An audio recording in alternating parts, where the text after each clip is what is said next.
अस्सलाम वालेकुम रहमतुल्लाहि व बरकातुहू। ये तमाम व्यूवर्स को मेरा प्यार भरा सलाम।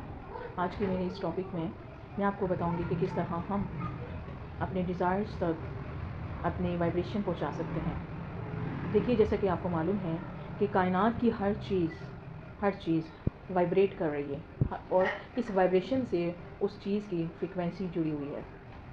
अब हम जो भी डिज़ायर रिक्वायर्ड रखते हैं या जो भी चीज़ की ख्वाहिश रखते हैं, उसकी भी ख़ास वाइब्रेशन होगी।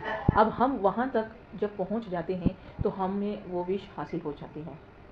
तो हमें ये चेक करना है कि हम किस तरह उस डिज़ायर की जो वाइब्रेशन है वहाँ हम वाइब्रेशन से अलाइन है या नहीं। कुछ स्टेप्स हैं जो मैं आज की वीडियो में आपको बताऊंगी। आप इसको फॉलो करेंगे तो आपको समझ आ जाएगी कि आप अपनी डिज़ायर से कितने दूर हैं। अलाइनमेंट चेक करने का सबसे जो पहला तरीका है वो ये देखना है कि आप जो भी डिज़ायर आप रखते हैं अपने दिल में, आप दिन में उसको कितनी बार सोचते हैं। अगर आप दिन का ज़्यादातर वक्त अपनी उस डिज़ायर के बारे में सोचते हैं तो इसका मतलब ये है कि आप अपने माइंड से वाइब्रेशन अपनी डिज़ायर तक भेज रहे हैं। दूसरी बात यह है कि अलाइनमेंट चेक करने के लिए आपने ये महसूस करना है कि जब आप अपनी उस डिज़ायर को सोचते हैं तो आप की क्या फीलिंग होती है। आपकी फीलिंग्स में जॉय है, एक्सपेक्टेशन है, उम्मीद है, आप उसको फ़ील करके एक्साइटेड हो जाते हैं, आप अच्छा फ़ील कर रहे होते हैं, तो इसका मतलब कि आप उस वाइब्रेशन से अलाइन कर रहे हैं। लेकिन अगर कभी इसके उलट हो तो इसका मतलब ये है कि आप अपने डिज़ायर की वाइब्रेशन से अलाइन नहीं कर रहे। तो अलाइन करने के लिए आपको क्लियर होना ज़रूरी है, आपके माइंड को क्लियर होना ज़रूरी है कि जो भी आपकी डिज़ायर है XYZ, में किसी पर्टिकुलर चीज़ के बारे में बात नहीं कर रही हूँ, जो भी डिज़ायर है तो आप सबसे पहले उसके बारे में संजीदा कितने हैं ये देखती है यूनिवर्स कि आप उसको कितनी बार सोच रहे हैं और उसको सोच के आपके दिल में क्या वाइब्रेशंस होती है, फीलिंग्स क्या होती हैं, उस फीलिंग्स को चेक कर रही होती है। इसके बाद वो ये देख रही होती है कि आप फील कैसा कर रहे हैं। आप अगर आपकी फीलिंग अच्छी चल रही है, उस डिज़ायर से रिलेटेड पॉजिटिव है, तो भी आप वाइब्रेशन को अलाइन कर रहे हैं। और इसके अलावा भी बहुत सारे साइन एंड सिम्टम्स हैं जो मैं आपसे डिस्कस करती हूँ अब आगे मज़ीद वीडियो में। कि मसलन अगर आप ने जो भी आपने डिज़ायर या गोल बनाया है, आपकी डिज़ायर है, तो वो रियलिस्टिक भी है या नहीं है, या ग्राउंड रियलिटीज़ को देखा है आपने।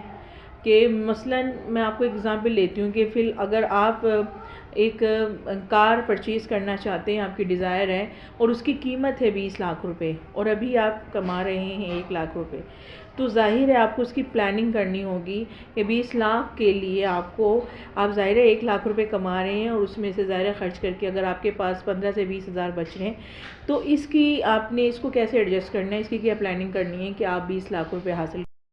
इसको हम कहते हैं कि हमने जो है प्लान कर लिया है। यानी कि डिज़ायर को ये नहीं है कि हम देखें, डिज़ायर की कोई लिमिटेशन नहीं होती है, लेकिन कुछ ग्राउंड रियलिटीज़ होती हैं जिसको हमने मद्देनज़र रखना होता है। उसके मुताबिक हम अपनी स्टेप बाय स्टेप जो है वो डिज़ायर को हम जो है वो फुलफ़िल कर सकते हैं। दूसरी बात यह है कि एक वक्त में आपको, अब ज़ाहिर है हर डिज़ायर की एक अलग सी फ्रिक्वेंसी होती है। तो अगर आपने एक वक्त में 1 से 5 डिज़ायर्स आपने सोची हुई हैं, तो फिर क्या होता है कि आपकी जो एनर्जी है वो डिस्ट्रीब्यूट हो गई। अगर आप जल्दी अपने मैनिफेस्ट करना चाहते हैं डिज़ायर को, तो आपको जो है ना फोकस पहले एक डिज़ायर पर रखना होगा। अगर आप एक डिज़ायर पर फोकस रखेंगे तो फिर उसका जो टाइम पीरियड है वो कम हो जाएगा और आप जल्दी अपनी मंजिल मकसूद तक पहुंचेंगे। उसके बाद सेकंड, उसके बाद third and fourth and fifth. और तो बेहतर ये है कि आप एक से ज़्यादा डिज़ायर अपने माइंड में रखने के बजाय आप उन डिज़ायर्स को आप वन बाय वन फुलफ़िल करने की कोशिश करें।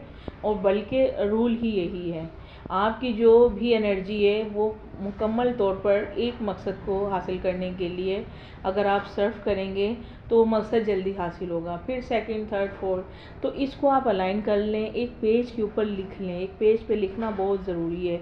जब तक आप पेज पे नहीं लिखते तब तक जो है ना आपका माइंड इस चीज़ को सिर्फ आप माइंड की हद तक रखता है, इसको सीरियस नहीं लेता।